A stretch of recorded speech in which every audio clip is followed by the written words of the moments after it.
Everyone. Maths is so simple so easy या YouTube चॅनलवर तुमचं पुन्हा एकदा मनापासून स्वागत. तर विद्यार्थ्यांनो, आपण काल मॅथच्या इन्फॉर्मेशनबद्दल बघितलं होतं. काल मॅथचा सिलेबस काय असतो, मार्किंग स्कीम काय आहे, पेपर पॅटर्न काय आहे आणि मार्क्सचं डिस्ट्रीब्युशन पूर्ण इयरसाठी काय आहे हे आपण पाहिलं.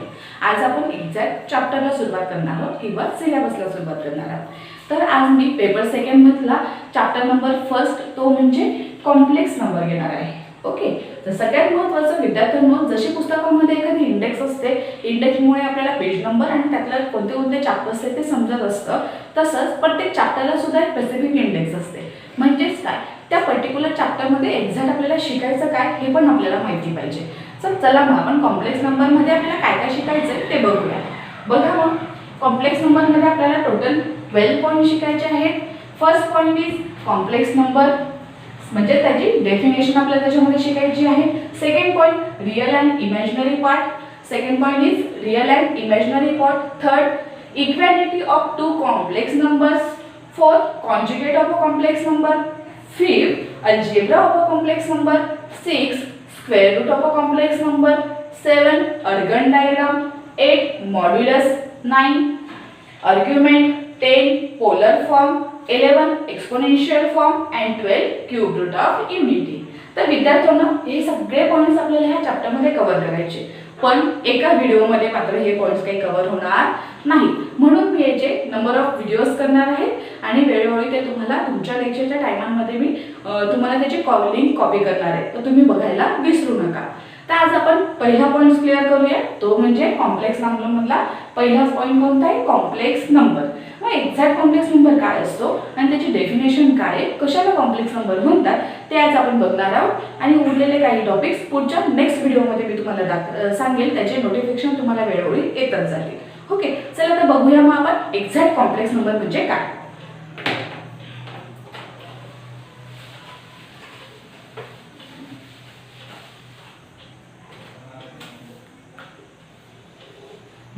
चला विद्यार्थ्यांनो, लक्ष द्या. बघा, मी एक नंबर घेतलेला आहे. सपोज 2 हा नंबर आहे. कोणता नंबर आहे, 2. मी याला काय करते, आता हा काय झाला, स्क्वेअर रूट 2. स्क्वेअर मध्ये झाला म्हणजे स्क्वेअर रूटचा नंबर झाला. ओके, जर मी 3 घेतला, हा एक नंबर घेतला, कोणता नंबर घेतला, 3. पण आता हा मी हा कशात लिहिला, 3 चा स्क्वेअर. सपोज 2 आणि 3 मी दोन नंबर्स घेतले. 2 प्लस 3 इज इक्वल टू 5. हे नंबर्स, दोन नंबर्स मी कशा फॉर्म मध्ये लिहिले, त्यांची ॲडिशन केली आणि इक्वेशनच्या फॉर्म मध्ये लिहिले. तर याला तुम्ही काय म्हणणार आहे, इक्वेशन म्हणणार आहात. का म्हणणार आहात तुम्ही, इक्वेशन म्हणणार आहात. बघा, हा नंबर सेम आहे, पण जेव्हा मी त्याला कोणत्या साइन मध्ये लिहिलं, ह्या साइन मध्ये लिहिला, तर त्याचा फॉर्म चेंज झाला किंवा त्याचं मिनिंग चेंज झालं. हा 3 नंबर होता, त्याला मी त्याच्या डोक्यावर फक्त स्क्वेअर लिहिला किंवा 2 लिहिला, तर त्याचा मिनिंग चेंज झाला. हे दोन नंबर्स मी इक्वेशनच्या फॉर्म मध्ये लिहिला आणि तिसरा नंबर्स पण ऍड केला त्याच्यामध्ये, तर त्याला काय म्हणतो आपण, इक्वेशन म्हणतो. सेम तसंच जे रिअल लाईफचं एक्झाम्पल तुम्हाला द्यायचं झालं, सपोज तुमच्याकडे एक तार आहे, एक सिंपल तार तुमच्याकडे अवेलेबल आहे. त्या तारला जर तुम्ही असं केलं तर तुम्हाला काय मिळणार आहे, सर्कल. तोच तार जर तुम्ही असा बाउंड केला तर तुम्हाला काय मिळणार आहे, स्क्वेअर. म्हणजे काय, तार सेम आहे, पण तुम्ही त्याला कोणत्या फॉर्म मध्ये टाकलंय, सर्कलच्या फॉर्म मध्ये टाकलं तर तुम्हाला सर्कल मिळेल आणि स्क्वेअरच्या फॉर्म मध्ये टाकलं तर तुम्हाला काय मिळणार आहे, स्क्वेअर मिळणार आहे. सेम मित्रांनो, सेम तसंच जेव्हा आपल्याकडे दोन नंबर्स असतात, काय सांगितलं मी, जेव्हा आपल्याकडे काय असतात, दोन नंबर्स असतात. सपोज माझ्याकडे एक नंबर आहे ए आणि दुसरा नंबर आहे बी. ओके, किती नंबर्स आहे माझ्याकडे, 2 नंबर्स आहे. पहिला नंबर कोणता आहे, ए, आणि दुसरा नंबर कोणता आहे, बी. आणि मग मी त्याला प्लस आणि आय कसा लिहिला, A plus i B, A plus i बी.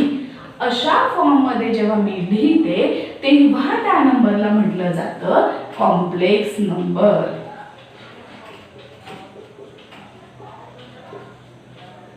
आलं लक्षात. काय केले मी, 2 नंबर्स घेतले, कोणते कोणते, ए आणि बी, पण त्याला कोणत्या फॉर्म मध्ये लिहिलेले, ए प्लस आय बी. मग जेव्हा कोणताही नंबर ए प्लस आय बी अशा फॉर्ममध्ये असतो तेव्हा त्याला म्हटलं जातं कॉम्प्लेक्स नंबर. काय म्हटलं जातं? Complex number. बघा मग कॉम्प्लेक्स नंबरमध्ये टोटल किती पार्ट आहेत, काय काय आलं पाहिजे ते लक्षात घ्या.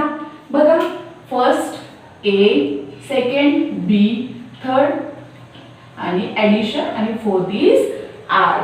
ओके, हे चारच्या कॉम्बिनेशन मधून जेव्हा तुम्ही असं लिहिता तेव्हा तो नंबर काय असतो तुमचा कॉम्प्लेक्स नंबर. मग असे नंबर तुम्ही कोणतेही घेऊ शकतात. बघा मग मी नंबर्स घेते. 3 + 4i. बघा 1 2 3 4 आहे, चार पार्ट माझ्याकडे आहे, म्हणजे हा काय झाला कॉम्प्लेक्स नंबर. पुन्हा बघा बघा हा काय झाला ए, हा काय झाला बी, ॲडिशन पण आहे आणि आय पण आहे, हा पण काय झाला म्हणजे कॉम्प्लेक्स नंबर. √3 + i√3 हा आहे का कॉम्प्लेक्स नंबर. बघा √3 काय झाला ए, ॲडिशन आहे, आय पण आहे, √3 म्हणजे हा काय झाला बी. इथं ए आणि बी ची किंमत सारखी आहे, काही प्रॉब्लेम नाही. आपल्याला फक्त नंबर कोणत्या फॉर्म मध्ये पाहिजे, ए प्लस आय बी फॉर्म मध्ये पाहिजे. ओके, तुम्हाला मिळतोय म्हणून हा पण काय आहे तुमचा कॉम्प्लेक्स नंबर आहेच. ओके, बघा आता मी काय लिहिलं फक्त 3, हा कॉम्प्लेक्स नंबर आहे का बघा, विचार करा, सांगा मला कॉम्प्लेक्स नंबर आहे का. बघा फक्त नुसता 3 आहे. ओके, कॉम्प्लेक्स नंबर म्हणजे काय असतो आपला ए प्लस आय बी फॉर्म, पण इथं तर नुसता ए दिसतोय किंवा फक्त 3 दिसतोय म्हणजे हा कॉम्प्लेक्स नंबर नाहीये. पण तुम्हाला माहिती जर मी म्हटलं माझ्याकडे किती रुपये फक्त 10 रुपये. ओके, मग ह्या 10 रुपयांना मी असंही लिहू शकते 10.00. ओके, म्हणजे माझ्याकडे जर पैसे वरचे छोटे पैसे नसतील, जर माझ्याकडे 10 रुपये आणि 5 पैसे असतील तर मी कसं लिहिणार आहे 10.05. आणि जर माझ्याकडे फक्त 10 रुपये असतील तर ते मी मला पैशांच्या फॉर्म मध्ये पण लिहायचे असतील तर मी कशी लिहिणार आहे 10.00. क्लिअर झालं. सेम तसं माझ्याकडे फक्त 3 आहे, फक्त म्हणजे ए किंवा कोणता पण ए किंवा बी पैकी एक नंबर आहे असं समजा, पण मी याच्यामध्ये मला हा फॉर्म दिसतोय का नाही. मग जसं 10.05 असं लिहितो आणि नुसतं 10 असलं की आपण कसं लिहितो 0.00, सेम तसा कोणताही नंबर तुम्हाला कॉम्प्लेक्स नंबर मध्ये लिहिता येतो. कोणताही नंबर आपल्याला काय करता येतो कॉम्प्लेक्स नंबर मध्ये लिहिता येतो. बघा आपल्याला काय 3. ओके, नीट बघा ए प्लस आय बी हा आपला काय कॉम्प्लेक्स नंबर. ए नुसता आहे, बी ला काय लागलेला आहे आय लागलेला आहे. ओके, मग इथं 3 कसा आहे नुसता आहे, म्हणजे हा आपला ए का बी आहे काय असणार आहे फक्त ए, कारण ए हा सिंगल आहे, हा 3 पण काय आहे सिंगल आहे. ओके, बी ला आय अटॅच आहे, याला आय अटॅच आहे का नाही, म्हणजे हा आपला काय झाला ए. मग आपल्याकडे काय नाहीये बी नाहीये. मग बघा ॲडिशन 0 आय हे लिहिता. आपल्याकडे पैसे नव्हते आपण काय लिहिलं 0 आता आपल्याकडे काय बी नाहीये म्हणून बी ची व्हॅल्यू काय केली मी 0 आणि 0 × आय केलं तर काय मिळतं तुम्हाला 0, म्हणजे काय झालं तुमचा फक्त 3, म्हणजे मी 3 = 3 + i0 असंही लिहू शकते. म्हणून हा 3 जरी तुम्हाला कॉम्प्लेक्स नंबर दिसत नसला तरी 3 + i0 हा मात्र काय कॉम्प्लेक्स नंबर आहे. क्लिअर झालं. बघा अजून एक एक्झाम्पल आपण घेऊया 4i. काय घेतलं मी 4i. हे example number first, second, third, fourth आणि फिफ्थ. सपोज काय घेतलं 4i. मग आता हा माझा ए आहे का बी आहे, हे पहिली गोष्ट. सगळ्यात त्याच्याही पहिले महत्वाचं आहे हा कॉम्प्लेक्स नंबर आहे का. बघा आपण चेक करूया कॉम्प्लेक्स नंबर आहे का. काय दिलेलं आहे आपल्याला आय. आय अटॅच आहे, म्हणजे आय कशाला अटॅच असतो आपला बी ला, म्हणजे हा आपला कोणता नंबर झाला बी चा. म्हणजे आपल्याकडे कोणता नंबर नाहीये ए नंबर नाहीये. मग नाही ए नंबर नाहीये, व्हॅल्यू तो 4 आहे, पण आपल्याला तर कॉम्प्लेक्स नंबर मध्ये लिहायचं आहे. मग आपण काय करणार आहे बघा, काय करू शकतो 0 + 4i आला. एक आहे 0 + i पण आहे आणि 4 म्हणजे बी पण आहे, झाला कॉम्प्लेक्स नंबर. म्हणजेच 4i = 0 + 4i हा काय झाला आपला कॉम्प्लेक्स नंबर. ओके, म्हणजेच काय मित्रांनो आपला कॉम्प्लेक्स नंबर म्हणजे काय असतो a + ib. मग ए नसेल तर ए ला 0 करा, बी नसेल तर त्याच्या जागी काय लिहा बी करा. म्हणजेच याचा अर्थ कोणताही नंबर आपल्याला कॉम्प्लेक्स नंबरच्या फॉर्ममध्ये लिहिता येतो, अगदी 0 सुद्धा. बघा ए पण नाही आपल्याकडे आणि बी पण नाही, म्हणजे काय आपल्याकडे 0 आहे. मग हा 0 कॉम्प्लेक्स नंबर आहे का? हो आहे. बघा कसं लिहाल 0ला, 0 + 0 आहे. हा फॉर्म. हा काय झाला ए, हा काय झाला बी, ॲडिशन आणि आला सगळं, म्हणजे हा पण काय झाला कॉम्प्लेक्स नंबर. म्हणजे आपण 0ला पण कॉम्प्लेक्स नंबरच्या फॉर्म मध्ये लिहू शकतो. म्हणजे नंबर्स 3 + 4 आहे किंवा 6 + 7 आहे, हे जेवढे एक्झाम्पल्स आपण घेतलेले आहेत ते सगळे कशा फॉर्म मध्ये मित्रांनो, a + ib च्या. आणि म्हणून हे सगळेच्या सगळे काय आहे तुमचे कॉम्प्लेक्स नंबर. मग अशा फॉर्म मध्ये जे नंबर्स असतात, अजून भरपूर सारे नंबर्स, कोणतेही नंबर्स तुम्ही अशा फॉर्म मध्ये जे दिसतील त्यांना तुम्ही काय म्हटलं जातं, कॉम्प्लेक्स नंबर. काय म्हटलं जातं, कॉम्प्लेक्स नंबर. बघा मग कॉम्प्लेक्स नंबर इम्पॉर्टंट काय असतं, कॉम्प्लेक्स नंबर मध्ये किती पार्ट्स असतात, 4 पार्ट्स. कोणते कोणते, 1 2 3 4. पहिला पार्ट कोणता आहे महत्त्वाचा मित्रांनो, ए. पहिला पार्ट काय सांगितलं तुम्हाला महत्त्वाचा मी, ए. बघा मग ए पार्ट महत्त्वाचा आहे. आपण काही एक्झाम्पल्स घेतले, त्यातला ए पार्ट आपण शोधूया. बघा इथला ए पार्ट काय आहे मग 3, इथला ए पार्ट काय आहे 6, इथला ए पार्ट काय आहे √3, इथला ए पार्ट काय आहे 3, इथला ए 0 आणि इथला ए काय आला 0. आता ए म्हणजे काय, ज्याला आय अटॅच नसतो तो काय असतो ए, आणि ज्याला आय अटॅच असतो तो काय असतो बी. मग आपण ए फक्त आय अटॅच नसले म्हणजे आपल्याला काय मिळाले, ए मिळाले. आता दुसरा महत्त्वाचा पार्ट काय सांगितला मी तुम्हाला, बी. काय सांगितला, बी. बघा मग दिलेल्या एक्झाम्पल मध्ये बी कोणता आहे शोधा. आय अटॅच आहे म्हणजे 4 काय झाला बी. ओके, इथं आय दिसतोय म्हणजे 7 काय झालं बी. 7 आय बी नसणार आहे, फक्त 7च. आय हा इमॅजिनरी पार्ट दाखवण्याचा एक नोटेशन आहे. त्याला 4i 7i 3i असं लिहायचं नाही. म्हणजे काय, फक्त 4 हा काय झाला इमॅजिनरी पार्ट आहे. कशावरून इमॅजिनरी पार्ट किंवा इमॅजिनरी नंबर कशावर आहे, त्याला आय लागलेला आहे म्हणून. जसं आपण 2 लिहिलं त्याला प्लस असतो का, नाही. काय करत असतो, इमॅजिन करत असतो. पण याला मायनस लिहिलं तर हा काय होऊन जातो -2. मायनसची काही व्हॅल्यू नाहीये, फक्त 2 ला मायनस टाकला म्हणून हा तो काय झाला मायनस. तसं 4 ला आय लावला म्हणून 4 काय झाला इमॅजिनरी नंबर झाला. मग ह्या एक्झाम्पल मध्ये 4 आय ला काय 4 अटॅच आहे म्हणून 4 काय झाला तुमचा इमॅजिनरी नंबर. 7 आय ला अटॅच आहे म्हणून 7 is a imaginary number. I च्या पुढे काय √3 इज इमॅजिनरी नंबर. 0 आय पण काय झाला इमॅजिनरी नंबर, सॉरी आय नाही 0. ओके, इथं आय कशाला अटॅच आहे 4 ला म्हणजे इमॅजिनरी नंबर काय झाला तुमचा 4. इथं आय कशाला अटॅच आहे 0 ला म्हणजे इमॅजिनरी नंबर काय झाला 4. बघा जे रेड आहे ते सगळे तुमचे काय ए, आणि जे ग्रीन दिसतात तुम्हाला ते सगळे काय बी. म्हणजे ए पार्ट काय 1 पार्ट ए, सेकंड पार्ट काय बी आहे. मग तुम्हाला आपण जे रेडने केलेले आहे त्याला आपण काय म्हटलं जातो ए, आणि ह्या ए लाच म्हटलं जातं रियल नंबर किंवा रियल पार्ट. ओके, जे ए + आयबी फॉर्म मधला जो ए असतो त्याला आपण काय म्हटलं जातं रियल पार्ट. मी इकडे लिहिते, ए ला काय म्हटलं जातं real part.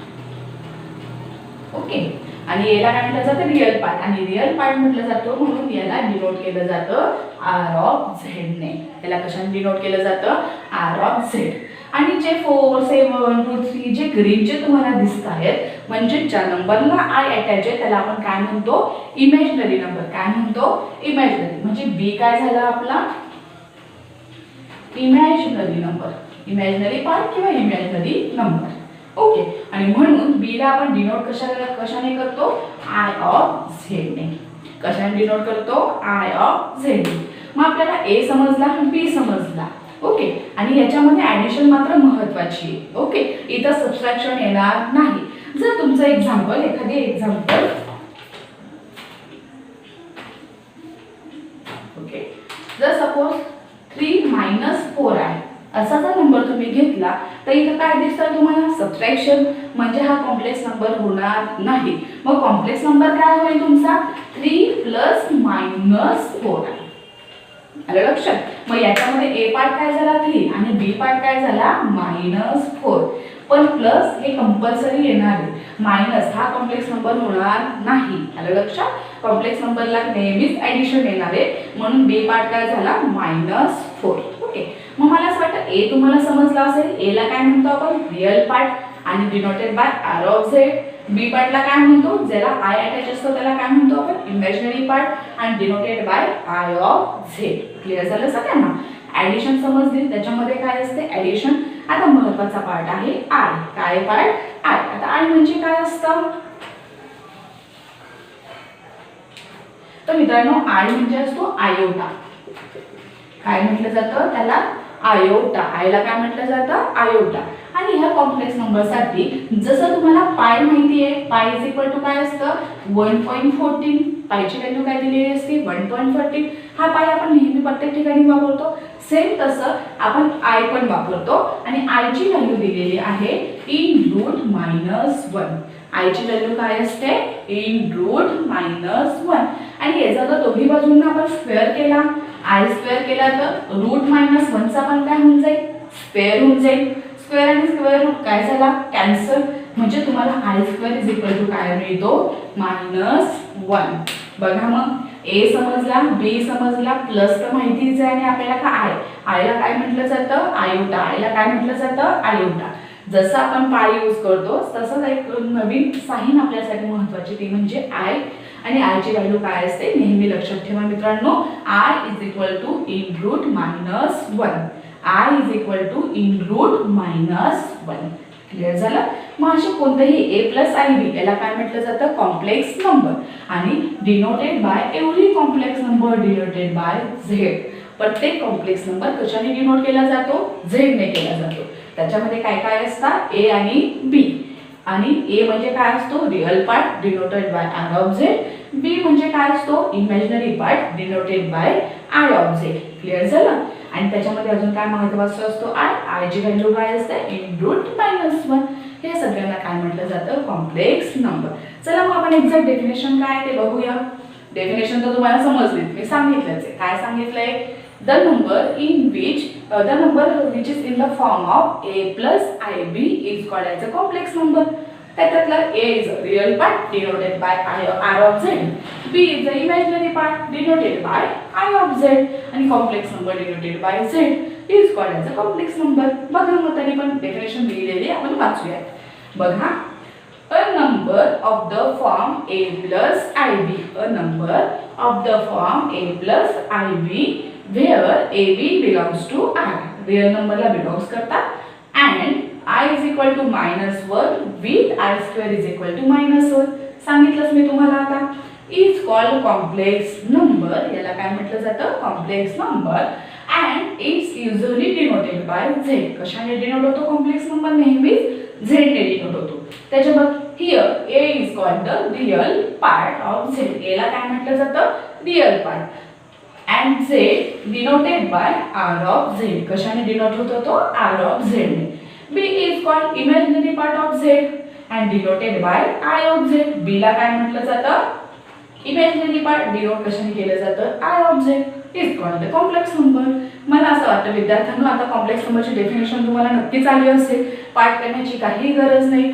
A plus i बी ह्या फॉर्म मधल्या नंबरला आपण म्हणतो complex number. A is a real part, b is a imaginary part. आणि कोणताही नंबर आपल्याला कॉम्प्लेक्स नंबरच्या फॉर्म मध्ये किंवा कॉम्प्लेक्स नंबर मध्ये लिहिता येतो आणि यालाच म्हटलं जातं कॉम्प्लेक्स नंबर. चल, मला असं वाटतं तुम्हाला आता कॉम्प्लेक्स नंबर समजलाच असेल. ओके, तर बघा समजलं ना. Maths is so simple so easy. Okay, चला मग तुम्हाला जर कॉम्प्लेक्स नंबर समजला असेल तर विद्यार्थ्यांनो सगळ्यांनी लाईक आणि शेअर करायला विसरू नका. Thank you so much.